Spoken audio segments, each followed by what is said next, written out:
Mga kabayan, nakakakilabot at karumal-dumal ang mga naging karanasan ng ilang dating miyembro ng KOJC na pag-aari ni Pastor Apollo Kibuloy. Ayon kay Joar Ulimba o alias Jerome, nakatikim siya ng pang-aabusong self-torture mula sa pastor. Ito ay matapos hindi nila ma-reach ang nakatakdang kota mula sa pamamalimos at pagbebenta ng utap. Isa rin sa mga naging kasalanan ni Jerome ay nang manood ito ng sine at nagkaroon ng girlfriend mula sa labas.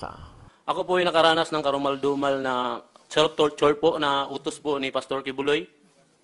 Sa kasalanan pong nanood lang po ako ng sine at saka nagka-girlfriend na tagalabas. Ang sabi niya po sa amin, true calling po yun, hook up po ang tawag noon. Sabi niya sa amin na lahat kayo, ang gagawin nyo, iuntog nyo ang ulo nyo sa pader. Hindi kayo titigil hanggat hindi kayo hihinto. Hindi nagdurugo. Tapos po, suntok namin yung kamay namin, hindi kami titigil hanggat hindi magdurugo. Then that time, meron din nagdala sila ng yung mga dinikdik na sili. Tapos pinapalagay sa aming mata, bibig, at buong ari namin. At pagkatapos nun, hindi namin alam kung anong mangyari sa amin. Sabi na lang sa sarili namin kasi faithful pa kami ni Kibuloy noon para sa ama to. Sabi na lang, sabi ng kasamahan ko sa isa doon, hindi na pala langit to, impyerno na pala to. Pinatrabaho kami ng walang permit, yung building niya, yung ginagawa niya ngayong is MNI. Kami pinakauna ng trabaho doon. Tapos binigyan lang kami ng 2 damit.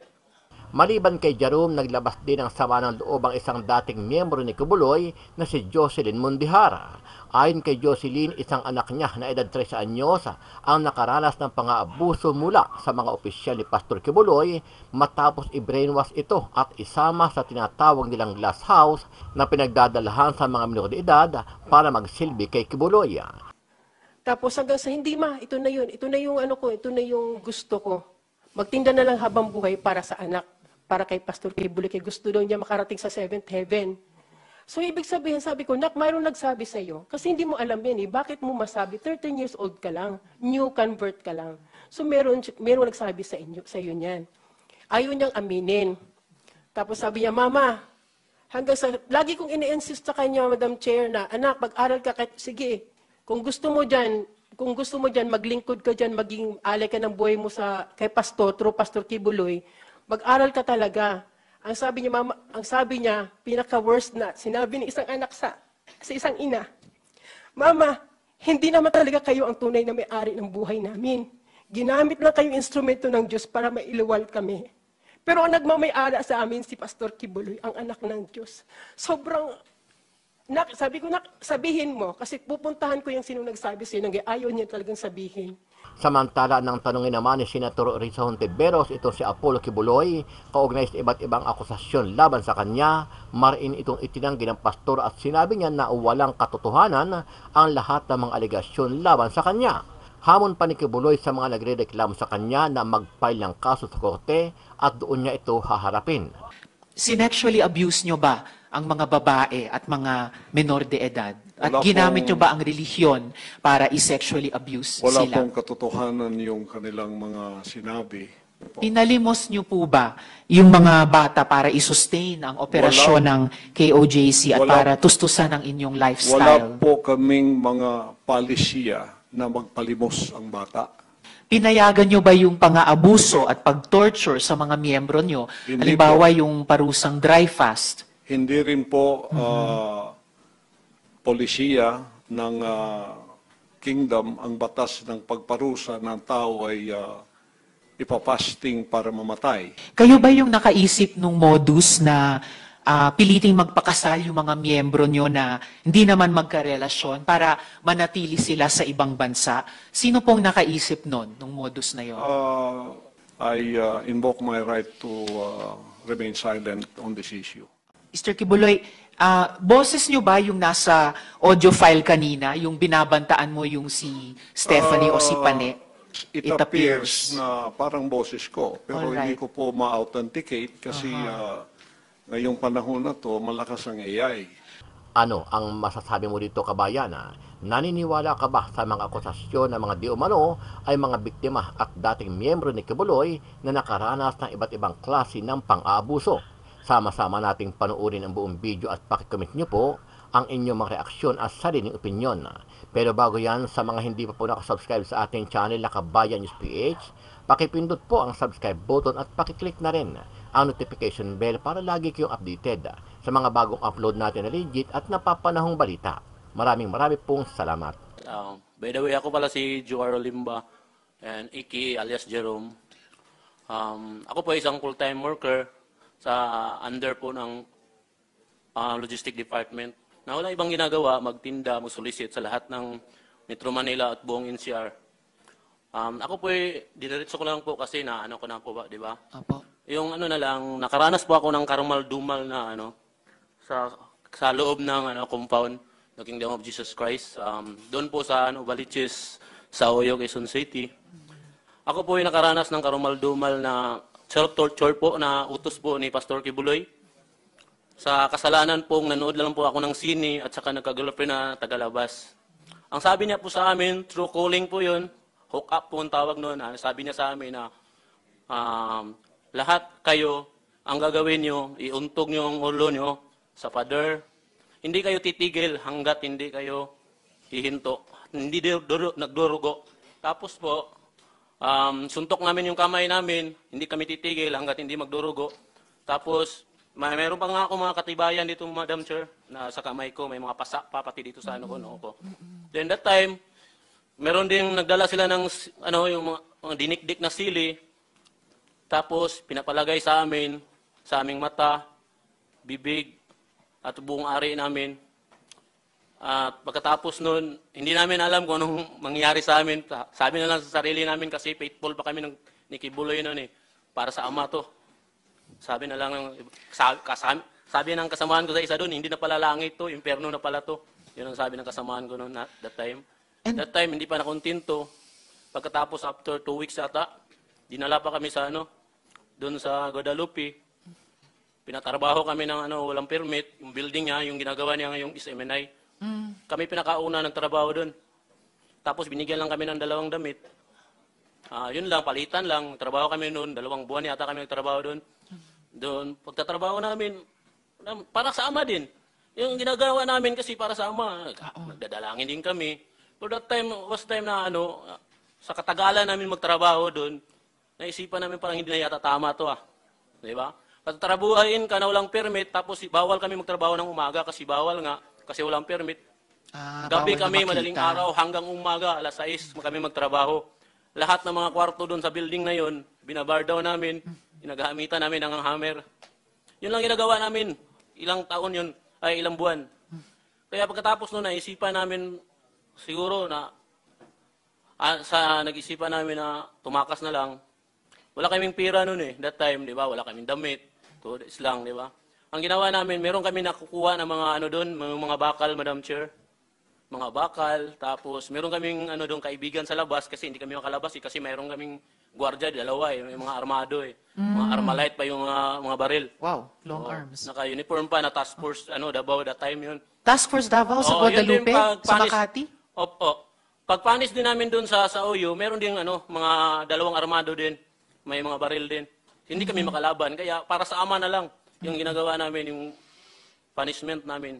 Hindi ako makapaniwala yung ganun yung punishment namin At paano mo nakumpirma na si Kibuloy mismo ang nagpapayag or nagpagawa ng ganong torture sa inyo, yung paguntog ng ulo, pagsuntok ng kamay, paglagay ng sili sa sensitibong parte ng katawan? Siya po talaga nagsabi kasi that time nasa Amerika siya noon.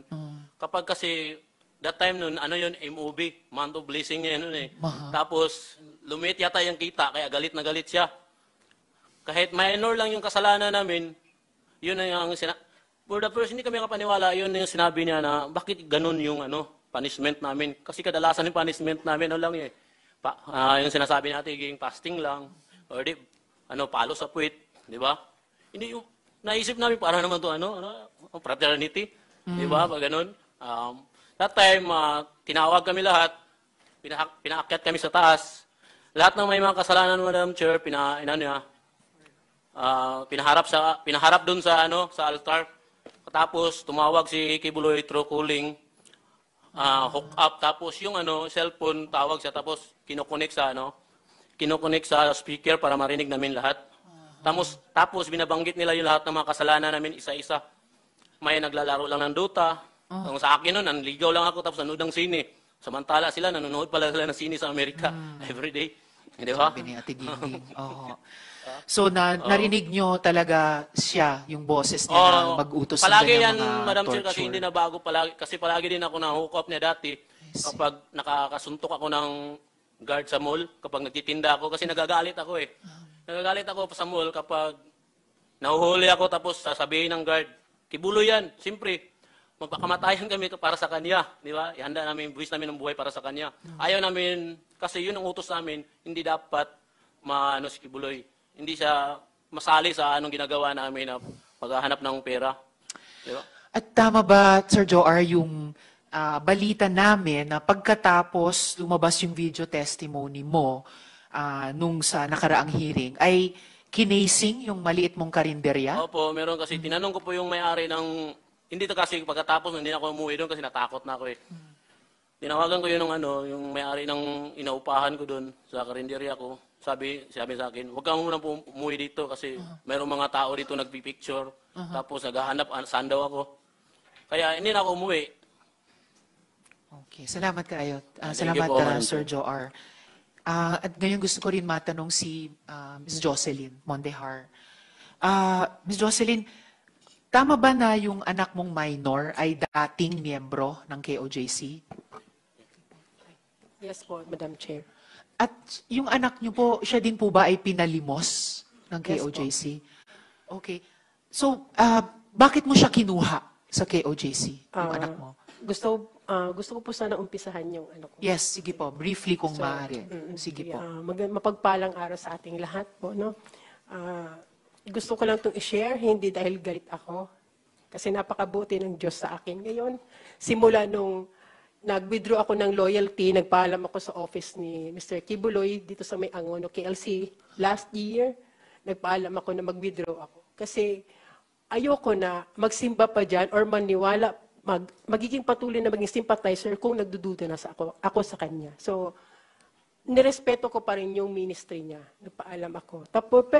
Tapos yung, dati po akong full-time din, 1993.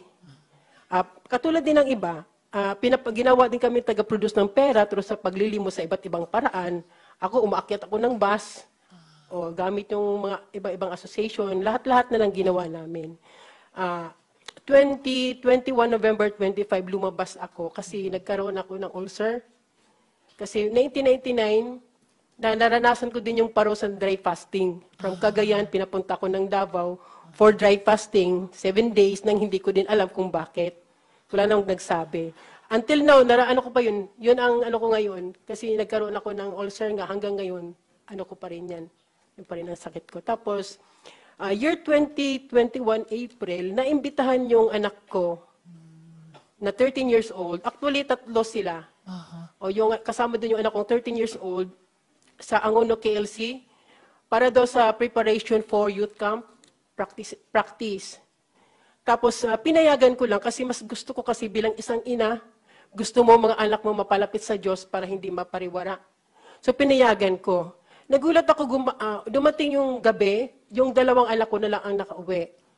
Yung panganay ko tsaka yung sumunod ko sa bunso. Yung 13 years old ko, hindi nakauwi, hating gabi na. So wala akong alam. Inano ko yung ministro nila assign kung nasaan. Tinanong ko through chat.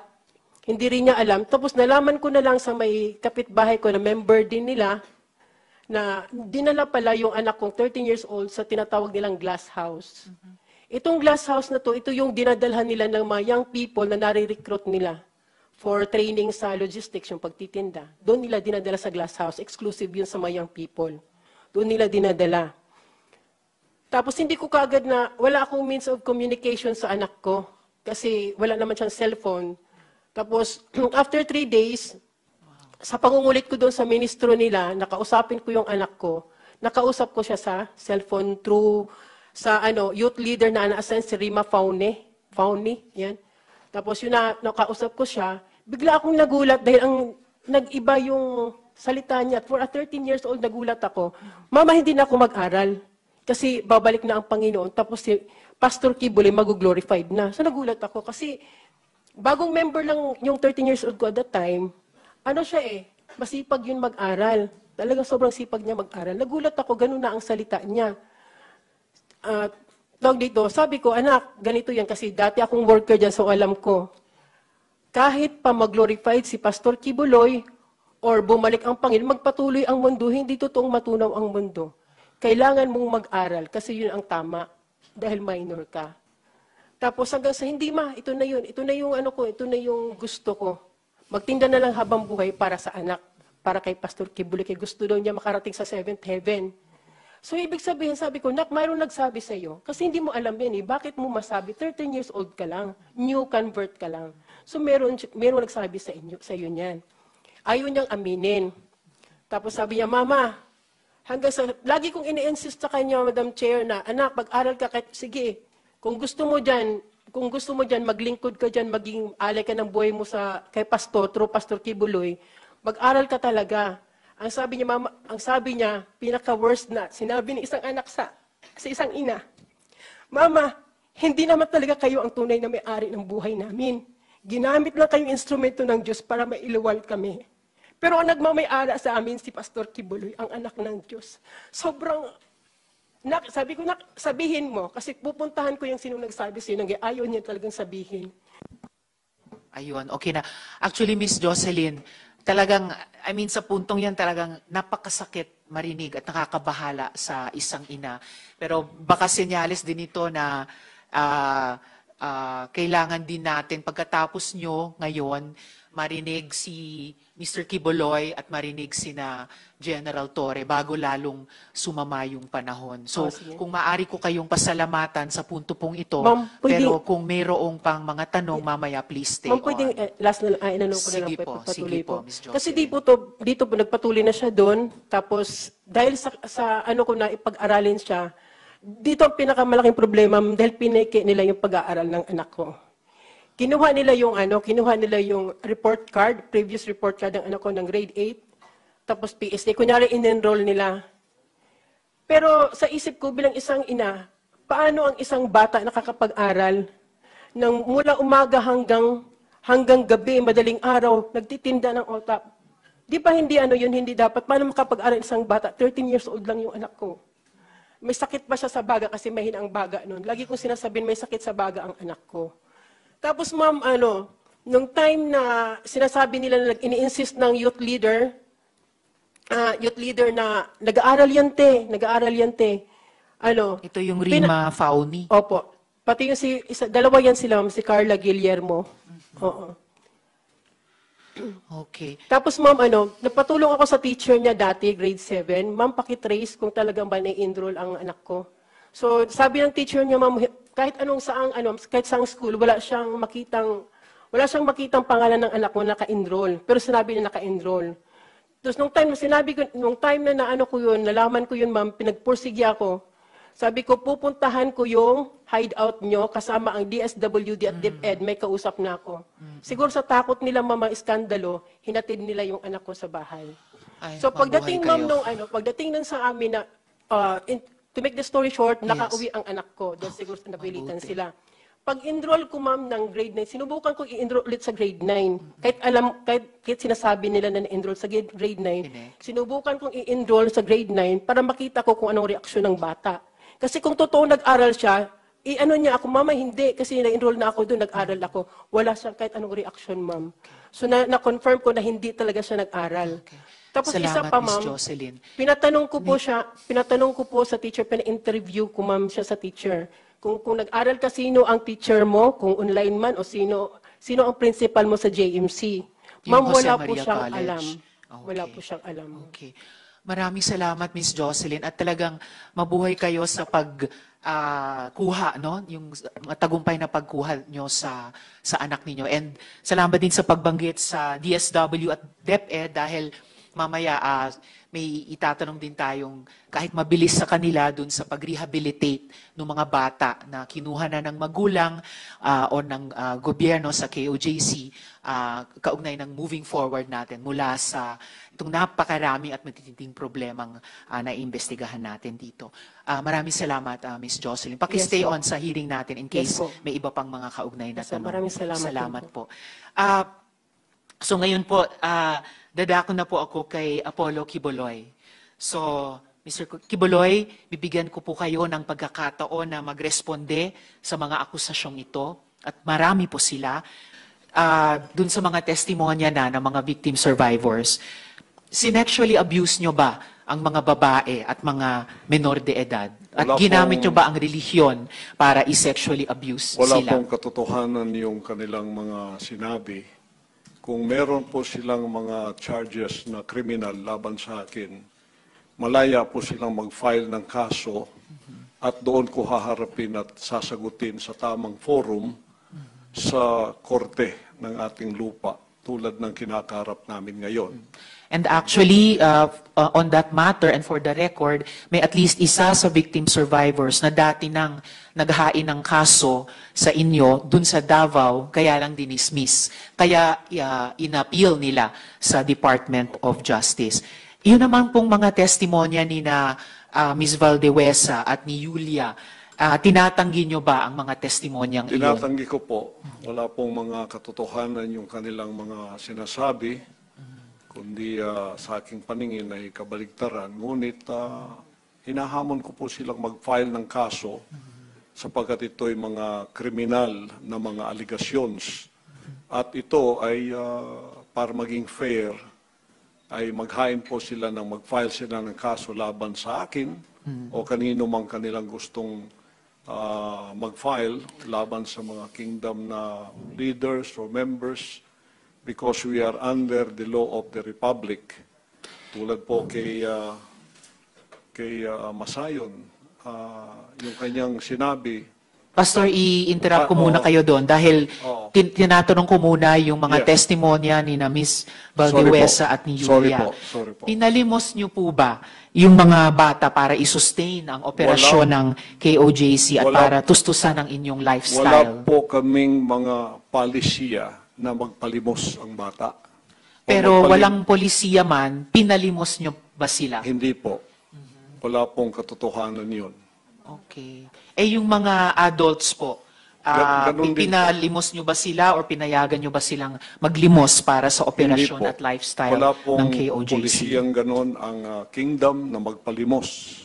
Wala mang polisiya pero pinalimos nyo ba sila, Hindi yung po. mga adults? Hindi po. Wala pong katotohanan yun. Alright. Pinayagan nyo ba yung pang-aabuso at pag-torture sa mga miyembro nyo? Hindi Halimbawa yung parusang dry fast. Hindi rin po polisiya ng kingdom ang batas ng pagparusa ng tao ay ipapasting para mamatay. Napansin ko po, lagi kayong nagre-refer sa polisiya, pero ang tinatanong ko po ay yung practice.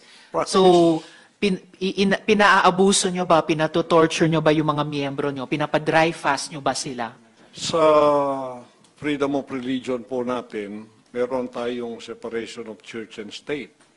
At tulad ng sinabi ko, yung fasting ay voluntary kung tatanggapin mo. Hindi po ipinipilit. Alright. Kayo ba yung nakaisip nung modus na piliting magpakasal yung mga miyembro nyo na hindi naman magkarelasyon para manatili sila sa ibang bansa? Sino pong nakaisip nun, nung modus na yun? Because this is under the investigation already, I invoke my right to remain silent on this issue. Alright. Quickly lang po kay Ate Gingging, yung dry fast po ba, voluntary ba ito? No, for sure. No. Alright. Salamat It po. was an instruction. Instruction. So, hindi siya voluntaryo, instruction or utos siya. Alright. Salamat po. Mr. Kibuloy, boses nyo ba yung nasa audio file kanina, yung binabantaan mo yung si Stephanie o si Pane? Kailangan po i-authenticate kasi ngayon malakas ang AI. So pero boses nyo ba yon? Yung nagbabanta kay Pane o kay Stephanie? It appears na parang boses ko. Pero Alright. hindi ko po ma-authenticate kasi ngayong panahon na to, malakas ang AI. At Kaya- sino po si Stephanie Ibarra? Sino po si Pane? Isa po sa mga manggagawa. Manggagawa. Ano po yung relationship o relasyon nyo kay Pane o Stephanie Ibarra? Isa pong manggagawa. Isang manggagawa. Pero hindi ba totoo na kinupkup nyo siya, kinuha nyo sa inyong pag-aalaga nung siya ay 2 years old pa lamang? With this issue po kay Pane, I invoke my right din to remain silent. All right. So, pero sa pagkaalam po namin, inalagaan nyo siya nung bata pa lamang siya. So, parang naging tatay kayo ni Stephanie o Pane Ibarra. Tama po ba? I invoke my right to remain silent Invoke. po sa issue na yan. Okay.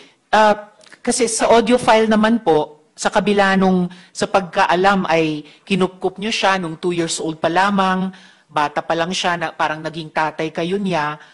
Pero sa audio file, bakit parang asawa? Asawa nyo kung ituring itong si Stephanie o Pane. I invoke my right to remain silent on that Alright. issue rin po. Ngayon po, kino-confirm nyo po ba na meron kayong isang hukbo o private army sa inyong disposal? At ano po iyang tinatawag na angels of death? Yan po ay kasinungalingan at kung yan ay akusasyon, inihiling ko ang accuser na mag-file siya ng kaso laban sa akin. Okay. So, sinasabi nyo kasinungalingan yung isang hukbo na nasa inyong disposal. Opo. Pero ano naman po yung angels of death? Hindi ko po, imbento po nila yan eh. Invento lamang. Ano ang, kanina po kasi sinabi po ni Sir Edward na yung, ano ba ito? Yung, saan na ba yung notes ko? Teka ha. Okay, Edward. Yung 2nd Metro Davao Signal Battalion ay may kaugnayan sa Task Force Davao. So, ano ang ugnayan kung mayroon ng Angels of Death dun sa DDS o Duterte Death Squad naman? Wala po akong personal knowledge niyan, so I invoke personal my right to remain silent on that issue also. Alright. Tapos, pwede nyo bang ibahagi sa amin, mula sa perspektiba nyo, yung detalye ng law enforcement kung papaano nakuha nila ang kustodiya sa inyo? Pakiulit po.